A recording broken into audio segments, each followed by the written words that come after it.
Ooh, and now we've got sound check on Brian's side. Excellent. We are live, folks. We are back.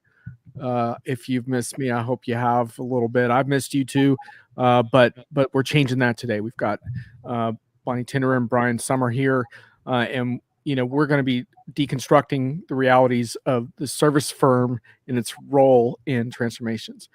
Bonnie, how you doing? I'm doing great. And John, I also have missed you every Friday. So I'm glad we're back for happy hour. Yes. Yes. Sorry, folks. Been a little irregular. That's the price of an underground show, but the underground spirit lives. Brian, how you doing? Well, I haven't missed my vitamin snark discipline, dosage every day. So it's good to see you sporadically, John. So yeah, Yes. that's good. All right. Yes. So this topic is really important to me. I mean, if there's one theme about this show, that transcends the different episodes and different kinds of guests, it's the realities of transformation on enterprise projects, what really works and what doesn't.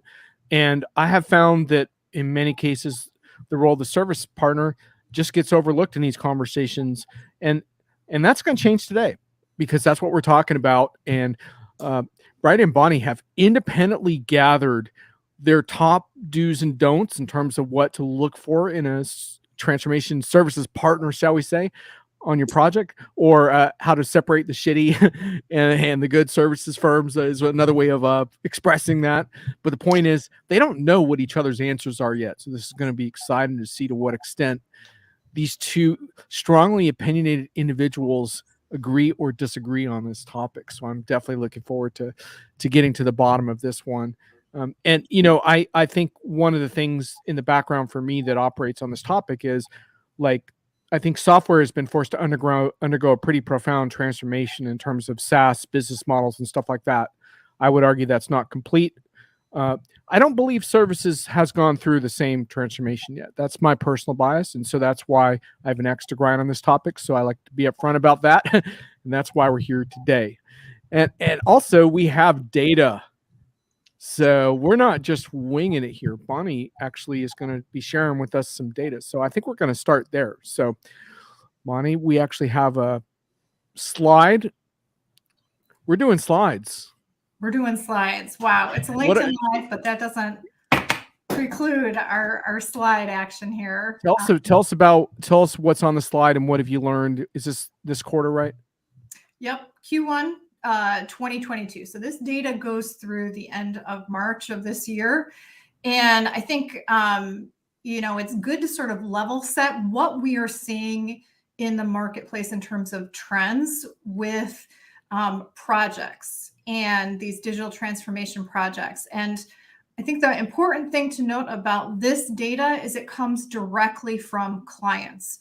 So, Raven Intelligence, where we gather this information, it's a peer review site. We get this information from, the front lines, from the customers who have actually gone through the implementations themselves, not the vendors.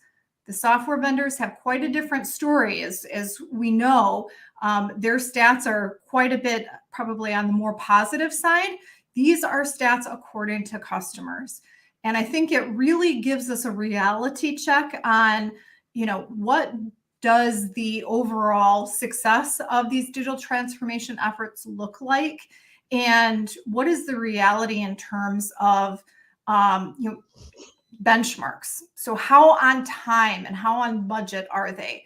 What's the typical turnover with the team, so to speak? So the data that you're looking at right here on this slide is based on over 2,000 peer reviews that we have vetted to ensure that these are actual real customers that have just gone through a project. And what we are seeing just overall in terms of trend is that only 61% of projects end up being on time, or what the client had expected the time for them to be. And that means that 58% are on time. So that means 42% of them are late. In terms of on budget, 61% of them went according to the budget that was planned versus 39% that went over budget.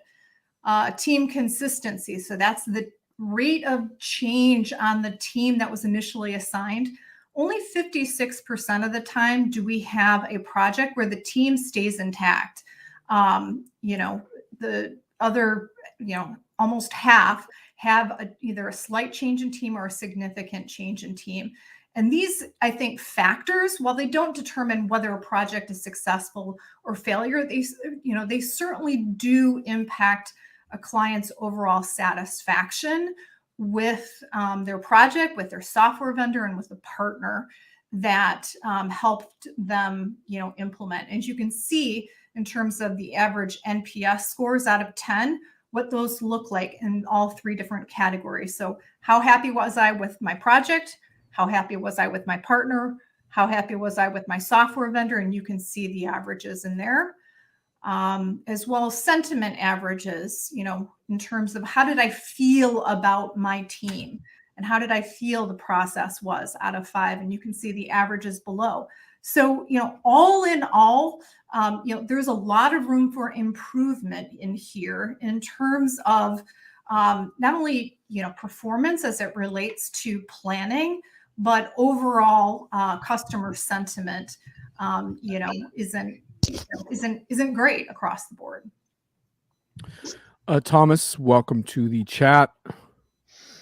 Is this consistent across type of solutions that get implemented, especially the on time and on budget data?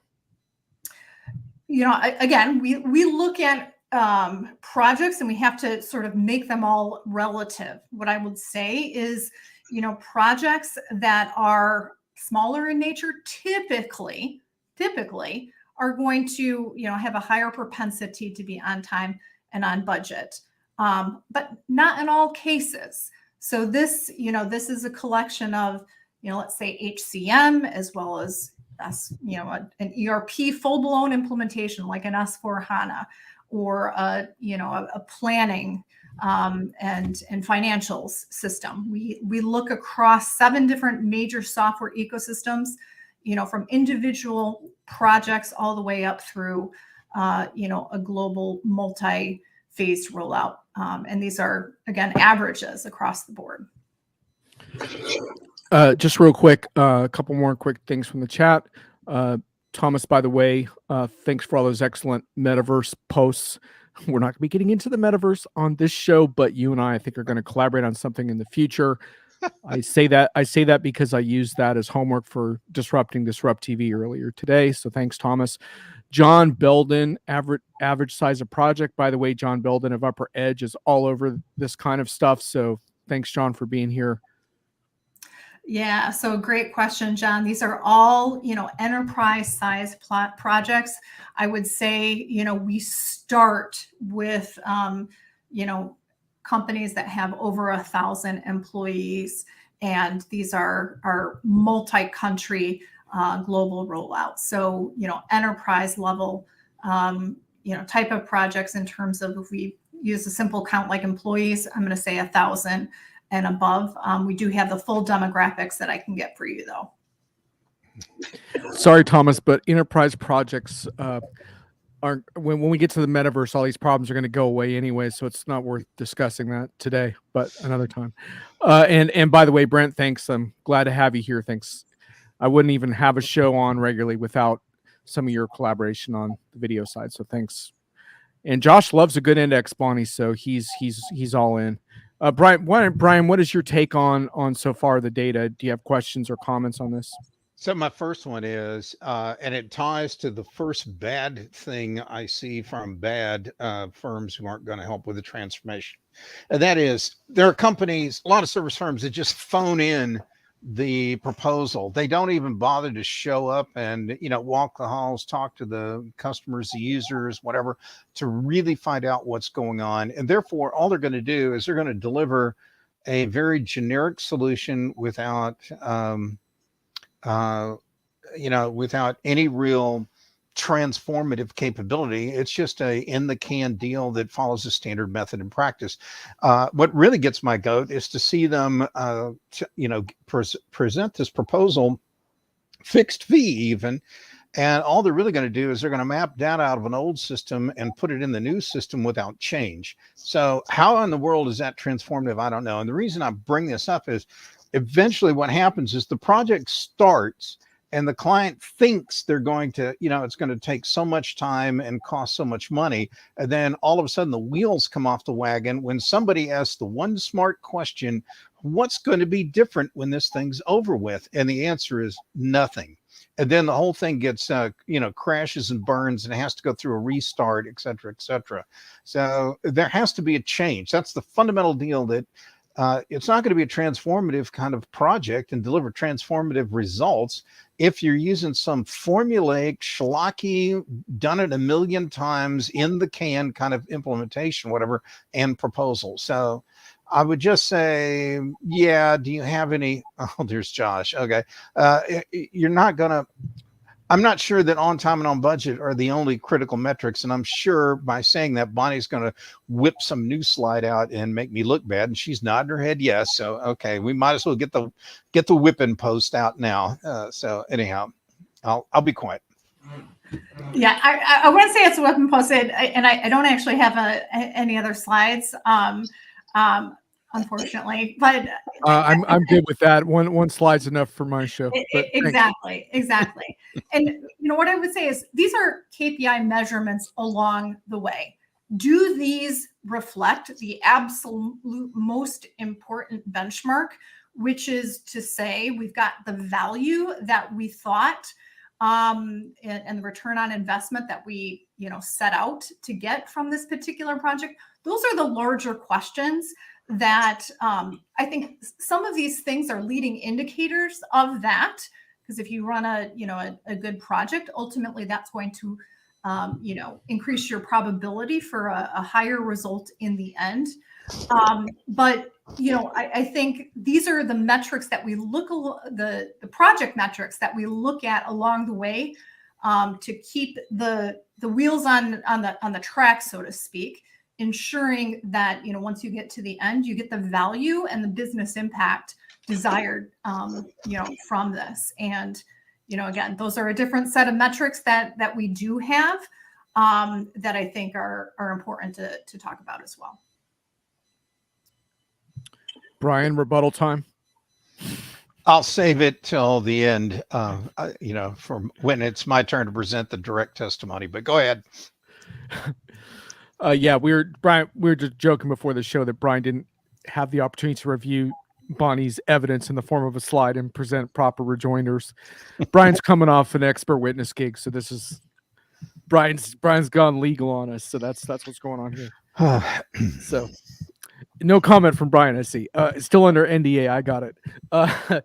So Josh has a question about any specific SAP RISE projects, and I will say up front that this show isn't intended to delve into specific vendor communities very much. That's not really what I want to do today, but I do want people to be aware, Bonnie, that your firm does track vendor community performance, so you may want to mention that real quick.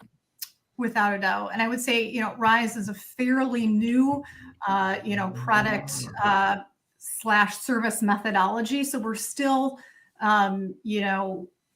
getting enough of data points to have a statistically significant sample size there. But I think that's an important, methodology to look at, because it is this accelerated time to value type of proposition. And Josh, it's a great question, and we'll continue to monitor that. And for any viewers that aren't familiar, just very, very quickly on that, the reason it's worth examining RISE is because it is SAP's attempt to provide a combination of helping customers move to hyperscalers, usually in conjunction to S/4HANA, their go-to release, along with a transition to a subscription-based operational model, OpEx, if you will, so cloud-esque way of doing the upgrade, where I think customers are having immediate issues that Bonnie's going to want to look at is around the role of what SAP provides versus the hyperscaler and nailing all of that down. And then in the long run, to Brian's point, the bigger question is going to be whether the transformation actually delivered the value. But that's going to be a commonality, I think, no matter what software community that you're operating in. I think we have a comment from from John Belden here that I want to get to. One of the core reasons that companies have terrible crash and burns is that companies focus on schedule and budget first versus focusing on operational continuity and ability to achieve benefits. Hard to disagree with that statement. We are going to be venturing into a countdown portion of our show.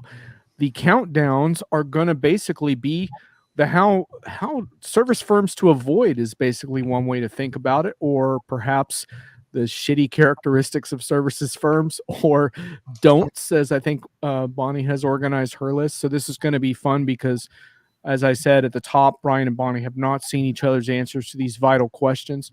Before we do that, any final comments before I remove the slide deck? Brian, do you have anything more you want to add to what we have so far? All I'll say is that I actually consulted this great resource material. It's Star Trek Deep Space Nine, the Ferengi Rules of Acquisition. So these are all the rules you need to get a great software implementer. You know, I've consulted them all in here, or at least I'll say I adapted the ones in here that work for the software industry. So anyway, well, with that as a tease, Brian, I can't stop now. We got to get into your give us one of your tops. I know you have a couple extras too, so that's good. So where do you want to start? So one of my top ones, I'll start right at the tip top, and that is, I think the best service providers walk in the door with intellectual property, concepts, ideas, designs, process flows, everything that shows people what is the art of the possible. They're not in there talking about speeds and feeds and how, you know, and their quick implementation methodology. They're talking about different kinds of outcomes that somebody could get.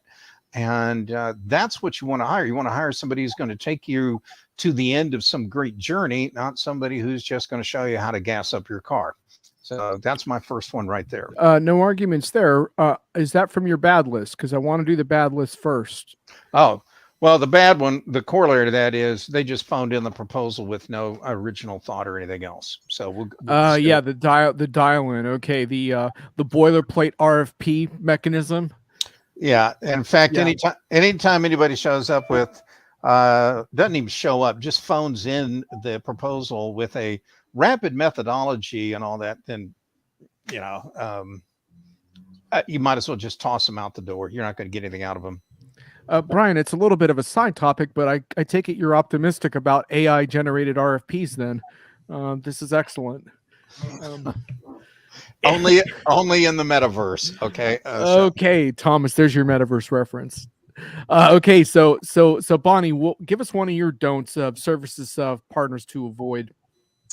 Don't assume that because you're interviewing a consulting firm that has a big brand, right? So they're part of the big 4 or 5, and you know they advertise at the airport, that they are going to be the best solution for your project. The data that we have there shows no correlation between the name brand of a firm and the customer success. Instead, you want to look at the team, the approach, and you want to look for fit more than you know, a lot of hype around that particular vendor. Is that you really want to understand that they have done projects just like yours successfully, and that they have a proven track record of success. And by proven, that means that you can point back to other customers like you in your industry, your size, the scope of your project, that have had you know, a positive outcome from the project, and they have achieved benefits. Not just were projects done on time, on budget, but you know, what was the outcome of a project just like mine, you know, and can that firm reference it? That is so much more important than, you know, hey, these guys have a huge name in the marketplace and sponsored the last vendor software vendor party. We got an amen from Josh on that one. Thomas wants to know what percentage of clients want to see original content rather than asking for a bulleted list point by point. What do you mean by original content? What type of content are you talking about? Yeah, Thomas, you want to elaborate on that? I think one thing that's interesting too is that I just did a thing with an Acumatica customer where part of their so-called bake off with their partners was around, and of course this varies by customer, but they shared their own some of their production data and asked for some demonstrations based on that. And I think that's pretty powerful to be able to, if you're willing to part with some of that, and the firm in question can utilize that to show you what they can do with your data. I think that's another way to get beyond the platitudes, right? Mm-hmm. Brian, you got that look on your face starting to heat up here. I guess I'm just having heartburn the way Bonnie was describing. You want to find out, have they done a project just like yours, for other people, and what kind of scores they get. And the part that bothers me about that is the just like yours, because and I agree with the sentiment Bonnie's delivering, but I am going to tell you that that's not where the market's moving today. That was indicative of the past when everybody was trying to just get a basic, like a payroll system installed, just like everybody else, when they were trying to get competitive parity, not competitive advantage. So if one of the goals of your initiative is to come up with something that's unique, maybe drives outsized value for your firm, either internally through its operations or competitively on the outside, then I don't know that you can find someone who did something just like your project, because your project by definition should be something different. So again, it comes back to what's the quality of the thinking, the strategy, the intellectual property, whatever, that they're going to bring to bear, as opposed to their ability to replicate the exact same formulaic thing they did for somebody else. And Brian, I would agree with that. And I think it's you don't want somebody who's going to take a cookie cutter approach, and have you look exactly like, another customer that's of similar industry and size. I think it's pairing that previous experience with, all right, so how innovative are they as well? What are they bringing to the table in terms of expanding your horizons? Absolutely right there. Yeah, Dennis, just on your point about, some of this is dark stuff that keeps repeating. That's partially my fault, though, because the first part of my show is intended to allow people to grouch a lot. So then we shift over to talking about solutions and fresh approaches once we get the spleen properly vented. I get the feeling that Brian still needs to fully exacerbate all this spleen that he has built up on this topic. So I was just going to say, it's actually good to see Den commenting in here. I haven't traded barbs with him in a while, and it's always a fascinating deal. Dennis Howlett it is. Okay. So Brian, what's next on your list? On the don'ts or the do's, what do you want? We want to grouch. Work through the don't. I think one of the problems is when I see a service firm that just wants to compete, or predominantly compete, based on fees. That tells me that they're totally missing the real picture here, which is the value that the customer wants is not necessarily on the lowest possible billing rate, or at lowest average billing rate cost, whatever. I want to see someone who's walking in going, it doesn't really matter what our billing rate is, because the value we're going to throw off is 70 times more multiples in value that gets thrown off the deal. I think it's focused on the wrong thing when we get into a spit match over dollars and rates and that kind of stuff. So if you got an integrator, whatever, that's coming at you with that kind of a story, then I can pretty well guarantee you they're not focused on really delivering value, or the right kind of value. Let's put it that way. We got one of the best typos I've seen in a while from Den here. He says he can see steam coming out of his eats. Well, that's you, Brian. He meant ears, but I kind of like eats. That really does work well. You couldn't see it very well because of this headphone. That was the problem. Anyway. By the way, I use the tea kettle analogy with Brian because I've seen Brian in vendor briefings where I could see that he's starting to get madder and madder, and his face getting redder and redder. And then comes the explosion, and it's always so beautiful when the tea kettle goes off.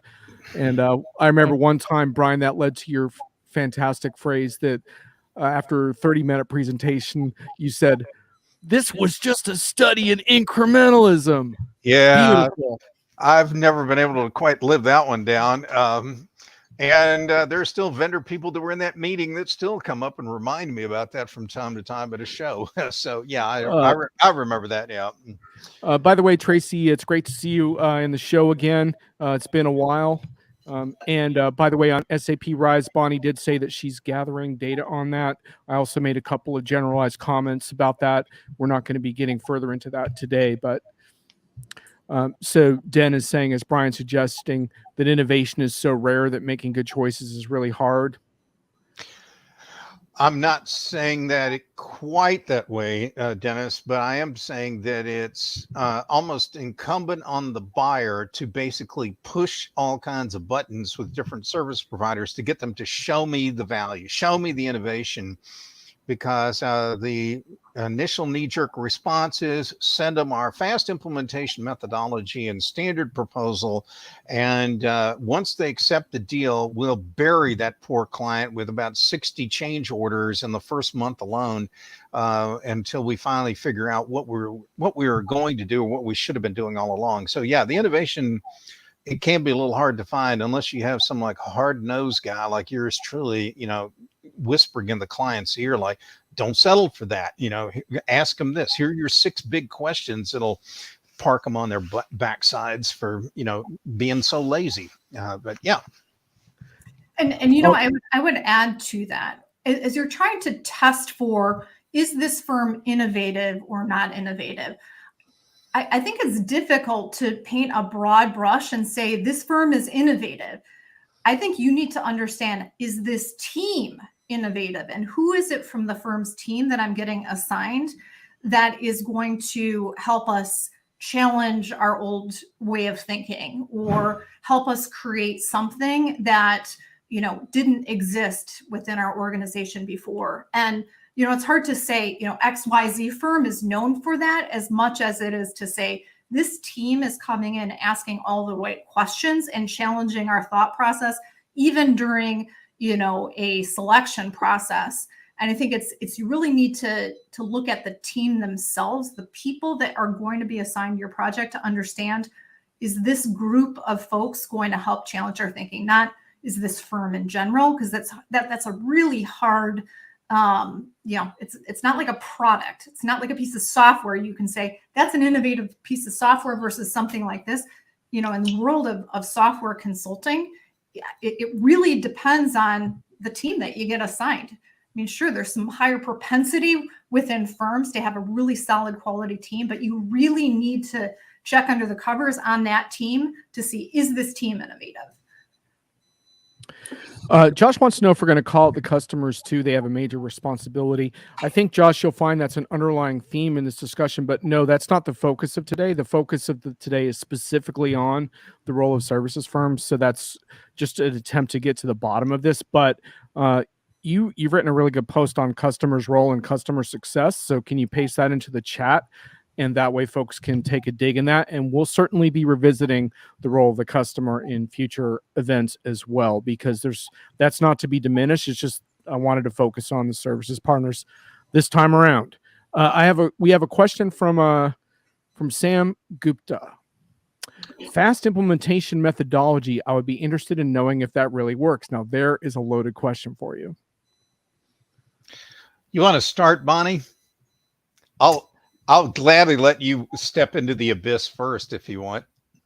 Yeah. I would say that really depends. I would say on average, it's not recommended. It's a great way to lift and shift. But most of the clients who go through that process end up doing so much rework on the back end that they wish that they had just taken the time to do it right, from the get-go. So I would say overall, rapid implementation, unless it's a super easy migration or lift and shift type of arrangement, it's not going to provide real lasting change. I actually would agree with that. I think it's I think people are hoping it's some kind of panacea, but it's not going to deliver long-lasting value. I mean, that's really what it boils down to. And the biggest thing I would caution people is, folks, think about it. For many of your firms, you've automated something like your accounts payable system 3, 4, 5 times. Same thing with payroll and general ledger and the like. If you re-automate it one more time, just because you put maybe a modern architecture underneath it, or you put it in the cloud, but if the functions still work the same way, if the data and data models haven't changed, if you haven't altered the chart of accounts, for example, to clean up, 20, 30, 40 years of accumulated, dust in that thing, then all you did is you just made yourself a slightly newer 1955 Edsel. What have you got? It's still, it's still not a real road warrior there. Anyhow, I'm not sold on those entirely. I can see the value if you needed something quick and fast to get you out of a bind, like your company just recently divested and you've only got 90 days to stand up new systems. I get it. Okay. There is a time and a place for some of these things. I'm just not sure it's the all-purpose, do it for everybody kind of solution. There you go. Dennis, yes, that Agile article is definitely relevant. I don't have it handy. I'll see if I can dig out the link at some point so I can post it in the chat. Thanks for that. John has a comment. John's posted on Blog on Agile before as well. Large Agile developments, how to measure performance and evaluate SIs on delivery. Go. Well, John's teeing us up right there with the nice Agile development riff. Man, the comments are flying in today. Yeah. People are weighing in. We got some heavy hitters in the chat. Really appreciate you guys going at it there. Comments on Agile development as playing a role in all of this.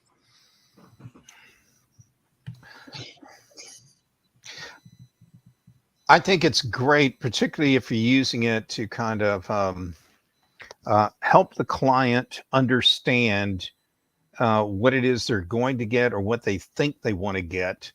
And then that gives you room and opportunity to trot these concepts out, trot out the way the new processes, flows, screens, forms, whatever are going to look like.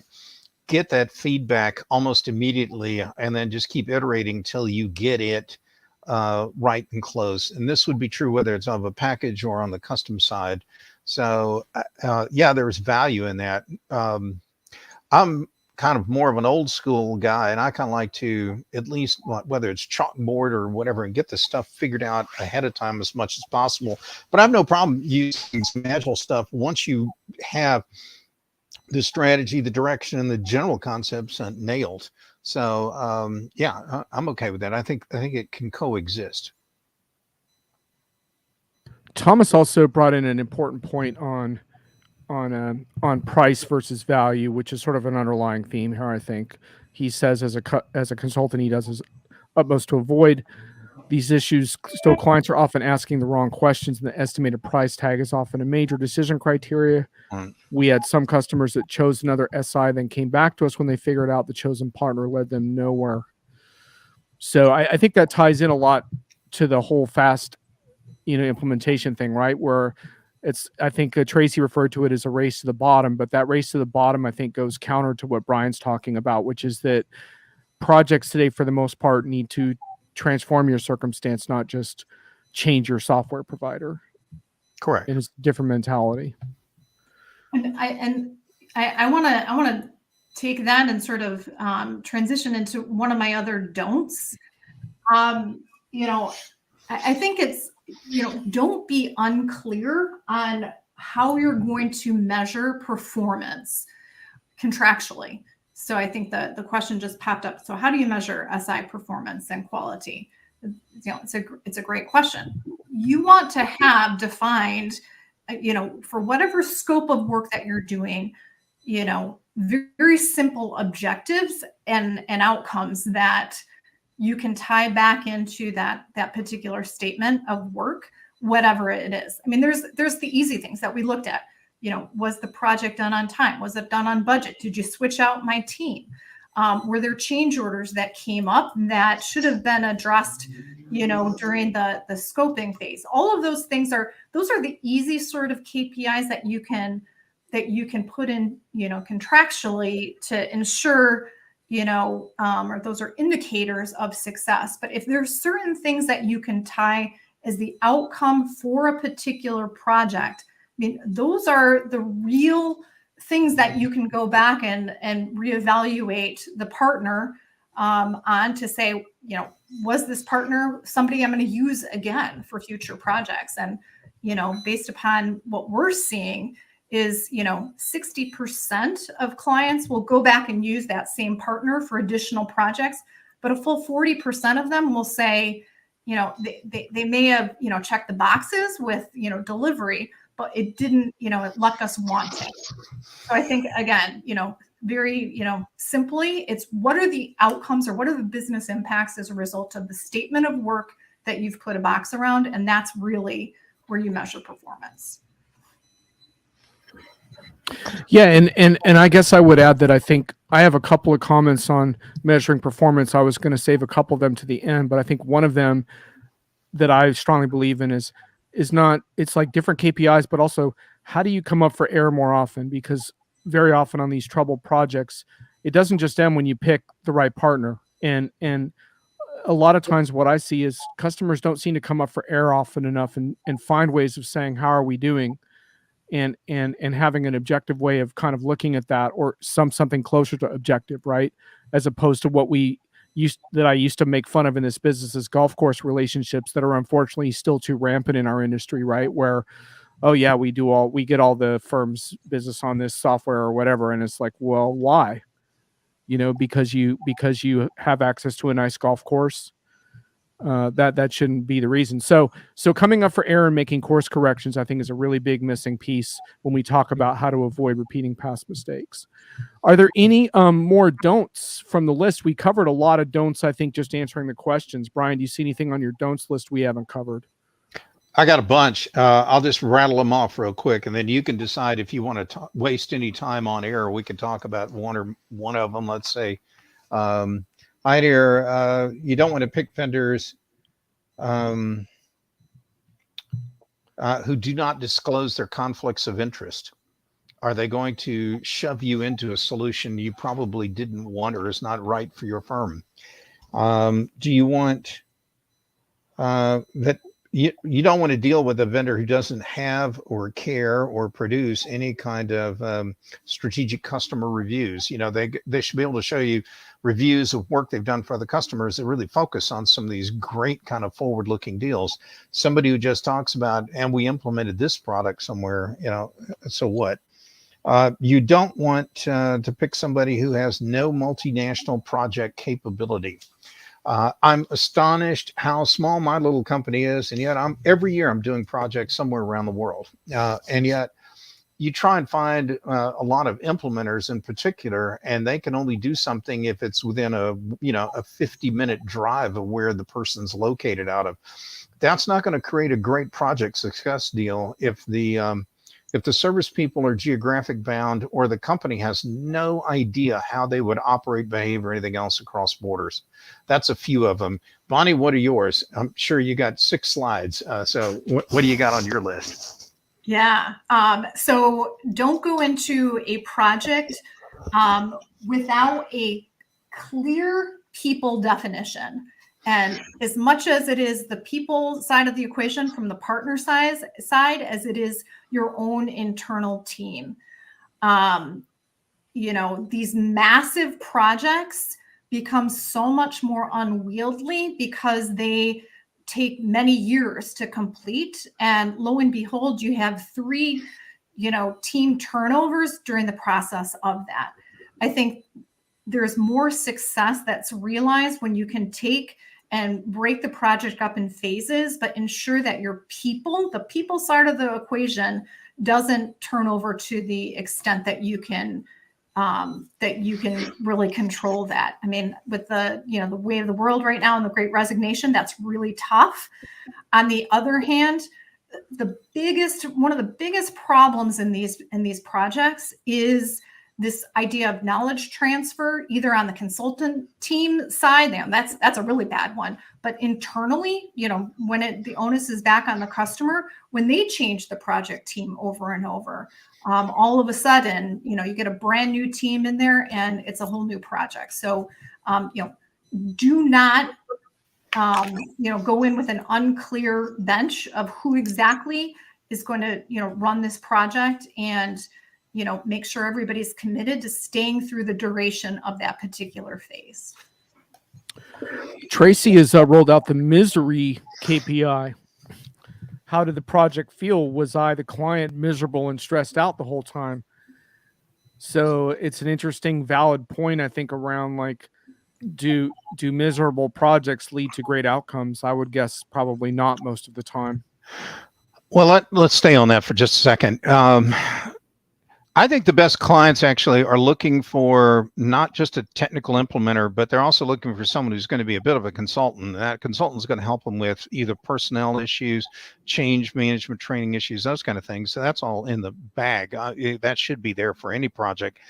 But more importantly, I think what a lot of integrators, consultants, whatever, need to realize is that the customer's actually paying you for a very non-technical outcome, and that is they're paying you to drive and force them to change. You've got to get them out of their comfort zone, and you've got to make them comfortable with moving to a new reality, a metaverse set in the physical world, if you will. But you got to get them to a new destination, a new point X.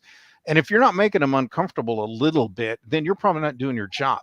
You're not being paid to just follow orders and just do some blind kind of stupid thing just because somebody's going to pay you the money for it. Because if you do that, you have no integrity and you deliver no value, and it'll hurt your reputation in the long term, and you don't want to be known for that. So, if you're not driving change, particularly if we're looking at these transformational projects, you better be driving a whole lot of change, and you need to be in front of what that entails and what that means.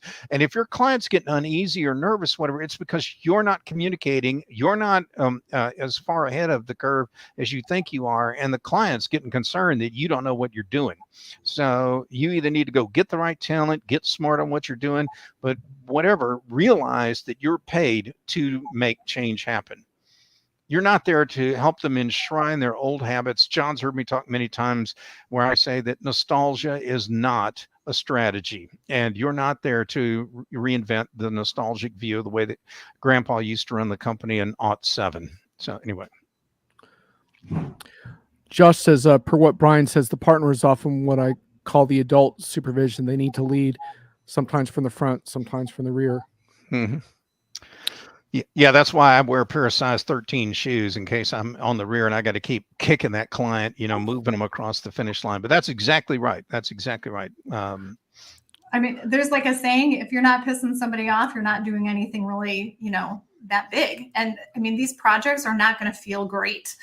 But I think there's a difference between misery because the project is not successful and misery because change is hard. And you have to understand, like, what misery is it? Is it misery because your consulting or your partner sucks? Or is it because they're really pushing the envelope and making you do things that you haven't done before? And sometimes it's like, Tracy says, it's that tough love that really, causes true transformation. And so I think, sometimes it's who do you survey about whether a project is successful. And I think you need multiple points on the project team, not just the executive decision maker or the executive sponsor, but individual project team members as well as the team lead. And you'll probably get a variety of answers in terms of how do I feel about a particular project. Just Naren, real quick, thanks for covering the topic. Will there be a transcript or summary published? So I do publish replays on YouTube, and also I have an audio channel, Busting the Omni channel, with podcast audio reviews. I don't do transcripts, but if you ping me, I'll send you a transcript. I don't publish them. I've never been asked for one. Summary, not so much, because I think the devil's in the details, so I don't think a summary would add a whole lot of value. But sometimes I do write about these on Diginomica. But feel free to ping me individually if you want a copy of a full machine transcript. AI transcript, if you will. Tracy has a comment. You can't see me, but I'm raising my hands in the air. It's like a combination of tough love. Don't forget the love. This is hard for them. Config is the easy part. It is people, process, politics part that I get paid for. I call it momming them. There you go. Soft skills for the win. I think a lot of people forget that these kind of projects, they're financial, technical, emotional, political. Give me a minute. I actually testified on this point. There were like 8 or 9 attributes, whatever that rattled off like that. But yeah, these are multifaceted initiatives that have all kinds of additional dimensions need to be addressed. And a smart integrator knows that. In fact, probably one of the most interesting and insightful books I ever read about how to run projects actually was a child rearing book I read decades ago. And I learned probably one important lesson, that children hate change, and little kids, are very comfortable with the fact that if mom always is the one that takes them to school, dad takes them to the soccer practice, whatever, if the parents switch roles, it just causes all kind of grief for the kids, so they love constants. And what I learned about clients and project team members is adults are nothing more than older children. And, so they don't like change either. And unfortunately, you've got to help coach them and move them through the process and get them to get, across the threshold. So, John, do we want to take a different tack and talk about some of the good things now? We do. But just real quick on John's got a tip, which kind of leads itself into that. He says, the best question I found to ask an SI is this. John Belden says, what are the big decisions I'm going to have to make, and how are you going to help me make those decisions? That will be a leading indicator if they are really going to help drive change. Thanks, John, for that. So yes, part of the job in this program is to shift away a little bit from bashing the BS to providing some ideas on how to move forward that are hopefully not just the same things we keep hearing, but hopefully some new ideas. So Brian and Bonnie have independently prepared their lists, and while we don't have a whole lot of time left, we are going to make sure we hit on the ones. So Bonnie, do you want to start this one with some of yours? I probably maybe pick a few of them, and we'll do like a couple batches. Mm-hmm. So first and foremost, you want to interview your project team and the people, not necessarily the firm, right? You'll hear about, you'll see the most impressive people trotted in for the selection process, but you want to meet and get to know very well the project team who will be assigned to your account, and make sure that there is a real connection that you have with them. Like John mentioned, being able to trust that they are going to know and have a great set of wisdom to bring in and help you work through those difficult decisions that are made. If you do not connect with that project team, no matter how impressive the firm is, that's going to be no good. So, you really want to make sure that you interview the project team, exactly who you're going to be assigned, and that contractually you are assured that that's the same team that is going to be working with you. Because again, these projects are all about the people that are brought into the account. And it's so important to understand the who. Yep, Tracy's calling out the bait and switch. I think I called that out at the beginning too. No one likes the bait and switch, so make sure they're going to be the ones. And we've seen a lot of issues recently with subcontractors because of the availability of talent right now, and there to be a real issue getting bench strength and availability for projects. We've seen subs, come into the equation, and that doesn't bode well. Okay. You got another one from your list, Bonnie? Anything else that we haven't touched on? So I think the other one isn't necessarily about interviewing the firm and the choice of firm, but about the project itself, is to break up that project into phases and milestones that you can clearly view along the way. And rather than having a single project that lasts for 3 years, really make sure that you celebrate the phases along the way, measure success throughout the project, and eat the elephant one bite at a time, so to speak, and make sure that contract clearly states phases of the project and allows you to easily disentangle yourself if things are not working. Brian, you got a few to add to the fire there? Sure. I would say one is a lot of whatever you want to call yourself, a consultant, an integrator, whatever, is more of them need to act as a fiduciary for their client. They need to put their client's interest ahead of their own, or they're ahead of their own firm.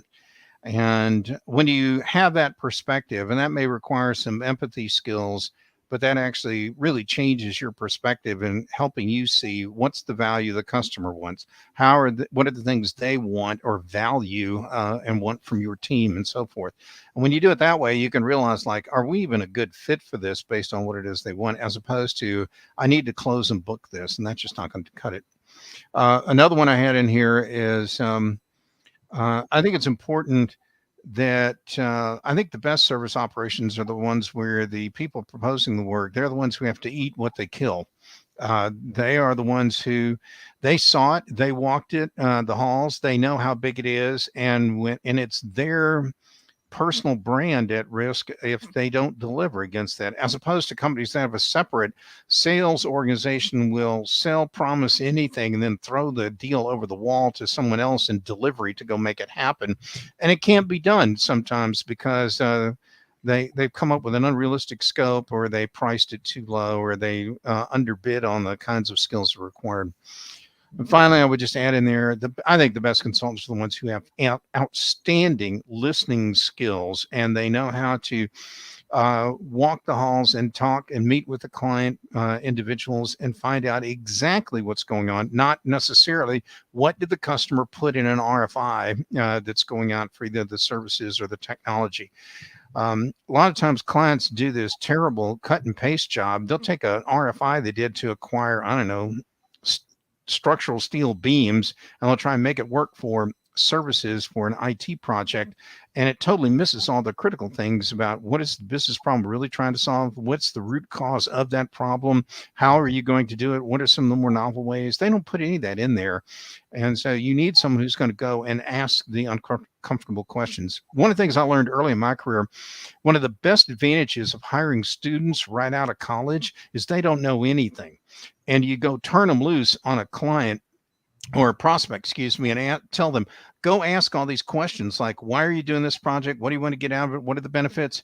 And thank goodness for patient clients, because these people actually spill their beans and tell this stuff to them. Whereas if I go and do it, they think, oh, this guy's got all this gray hair. He should have known all this to begin with. And why am I wasting my time talking to him? So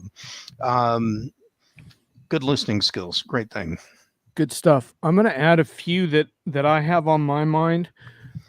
One of them is they better know your industry. And so this is kind of stepping away from evaluating a partner's configuration and product knowledge. I would want to ask them, what are the leading companies in my industry doing right? And what are the laggards doing wrong? And I want to hear some good answers to that question. And if I don't, then I think you're making maybe a horizontal play for my business, and you don't understand the nuances of what my industry is dealing with right now. So that's a big one for me. Another one, and I feel I can do this because I don't do this type of project. There's a lot of people in the chat and perhaps on camera that would, but the vital role of the independent voice, the role of contracting someone who is not the prime to essentially hold the prime accountable and also provide a separate voice of input where they're not as financially directly tied to the product as the prime is on a massive contract. And I think that's really important. Too many customers don't avail themselves of that. I don't think there's any prime vendor that should get all your trust. I think there should be someone else keeping an eye at periodic points. And there's a variety of independent experts, whether it's more transformation strategy or whether it's more specific to a particular product. So that's a question for another time. And then finally, I want to see what Dennis said about disturbing the comfortable. I want to see services partners that think of themselves as advisors, not just ask kissing management and saying we'll do whatever you want in your roadmap. I want to see them asking challenging questions and provoking management. For example, why are you setting an arbitrary go live that's going to rush this project and leave out, say, a period of user engagement and testing that we think we need, or what have you? So that those are things that come to mind for me. And we have a few more minutes too. So those of you in the chat, we will, linger for a few, but if you have some final points and tips or questions, now is the time. Wow. We've had an awesome chat today. A lot of brain power. I'm also going to post Josh's customer success link in case you didn't see that earlier. This is essentially honing in on the role of the customer in all of this, which is also a really important conversation that we haven't totally focused on today, though I think if you read between the lines, there's plenty of stuff for customers to act on here. But yeah, that's probably Josh subject for another show. Well worth looking at. Brian, what's on your mind?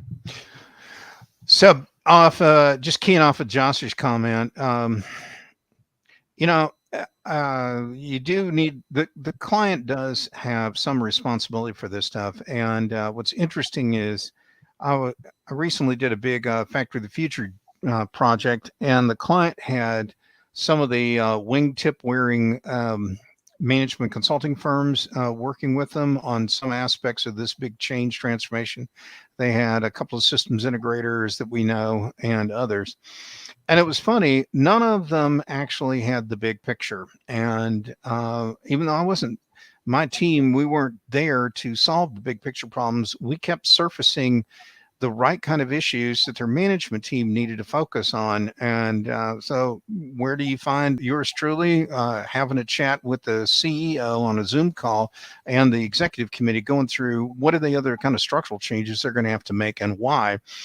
And it's fascinating. If no one on the project's willing to step up and get that 50,000 foot level, then how do you know your project's really going to align and everything else? And sometimes the clients themselves don't know what that is. So I do agree with Josh that sometimes the clients are their own worst enemy, but I have to remember and remind myself that most clients only replace like their ERP system once every 10 or 20 years. So they don't do these things every single day. I may be in the middle of these kind of things that Josh can be in them, frequently, but most client personnel are not. And I think we have to have that we have to remember that. And if you're going to be a great consultant, integrator, implementer, whatever, you need to remember that this is not what your clients do as their day job. And you're the one who has to help them think about all these upcoming issues and what are the strategies they're going to have to use to mitigate some of the challenges that come up. Yeah, Den Howlett, doubling down on the emotional and political elements are more important, and everyone misses that aspect. And I think that's a really good aspect to bring out during this sort of notion of how a customer would evaluate a firm. And getting back to Tracy's comments around what if you're friggin' miserable on your project, and there is that sense in which change is emotional, right? And so there is that, that sort of midwife thing does come to mind a little bit, right? That maybe we're a little too narrow in how we define the skills of successful consultants, and we need to think more about people that really understand the trauma and adversity that people are going through right now in their lives, and how that is such a factor in their buy-in to these projects, and whether they should actually even give a crap and even care about a successful result. So well, I don't want to suck all the oxygen out of the air here on this one, but you're right. And let me just add this a little bit. Clients,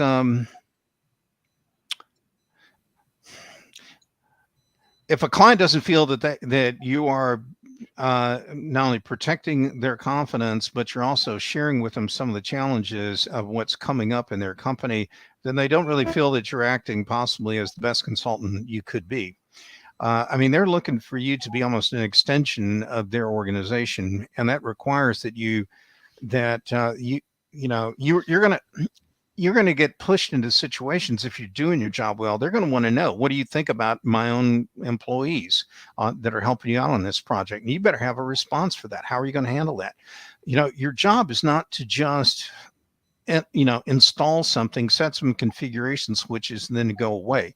If you think that's what it is, then I hate to tell you, you're not a high value add kind of player out there, and your career may be limited as a result. And what we need to think about is, since this pandemic and everyone's been trying to do work virtually, it's a lot harder for people to actually create those kind of connections with the workforce of the client, as well as with the management of the client. And it's hard to understand, is somebody lying to me? Are they telling me a story? Who can I trust? Are they really going to get something done? How do I know that they actually finished their deliverables? I can go on, where in a on-prem kind of world, I can walk around and I can learn a whole lot by catching somebody in a hallway and quiz them, Johnny on the spot. So how do we develop the talent in the teams, the people with these incredible analytical and people skills, to be able to know that, unless they get out there and actually play in traffic with clients? Because without that interaction, I'm not sure they're going to ever get beyond being just a technical configurator. I would say, if you are not a good manager of people, you're not going to be a good manager of projects, because there's so much, you need a high emotional intelligence to run projects like these, because they're so dependent on, involving multiple people and, managing personalities and change and conflict. And so, you need to have a high EQ, both on the consultant side as well as internally, if you're going to lead a project. John Belden says the most important attribute of a good SI is to enable your client to make wicked, messy decisions at scale. That's the spirit, John. Yeah. Hey, I wish you would have put a couple more buzzwords in there than just scale. We could have got agile, flexible, and a whole bunch more in there that are. Oh yeah, don't forget they can future-proof your project as well. That's one of my favorites. There we go. Yeah. Let's ring the bell on that one. That's clearly the word of the day, future-proof. But yeah, I'm glad the show could future-proof all future projects of everyone in the chat. That was my goal today, and now we're set. So, we didn't even have to wait for the metaverse to come along. We just fixed this crap. It's awesome. Den is asking, does Brian's observation about the pandemic conditions explain why I've seen limited innovation and more incrementalism?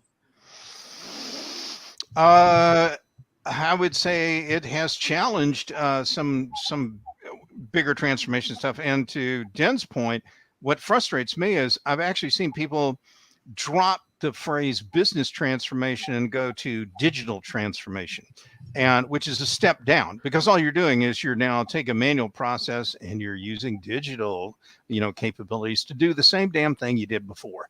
I'm sorry, that's not transformative. That's just, it's like I put in a book I wrote about how if you change the color of that accent wall behind me to a deeper, darker color, I didn't transform the room. I just bought a gallon of paint. And that's what a lot of people are doing with some of these projects. Are called transformative. They're actually they just bought a gallon of paint. That's it. I'm sorry, folks, that's not transformation.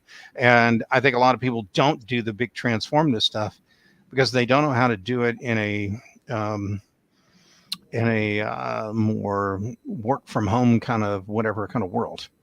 But I can tell you it can be done. And I've been there.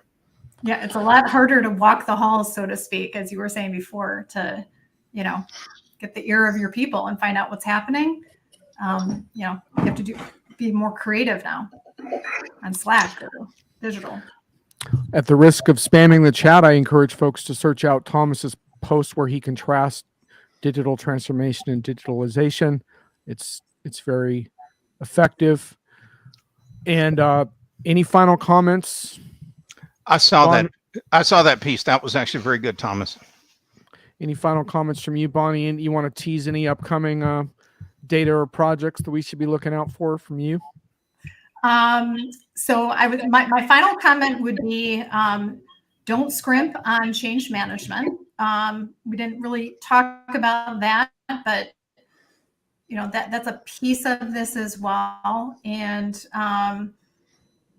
yeah, and I would just say the tease for future things is you know, look at metrics as a way to be leading indicators and benchmark your success along the way. The data is important to measure independently. Well, a big thank you to the chat.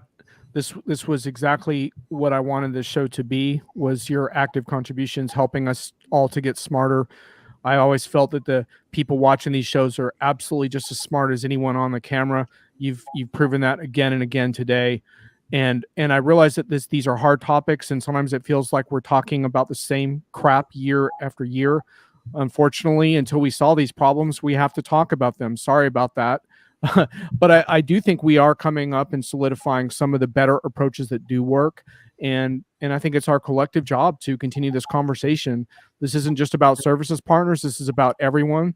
We all have responsibility for this, including those of us on this broadcast. So let's go out there and try to have the courage to make these things better. Thanks, everyone. Appreciate it. Thanks, Bonnie. Thanks, Brian. And yes, I will be back. So that Friday afternoon slot, you will see me again. But I do have a little travel coming up. But hang in there with me. The show will live on. Bye-bye.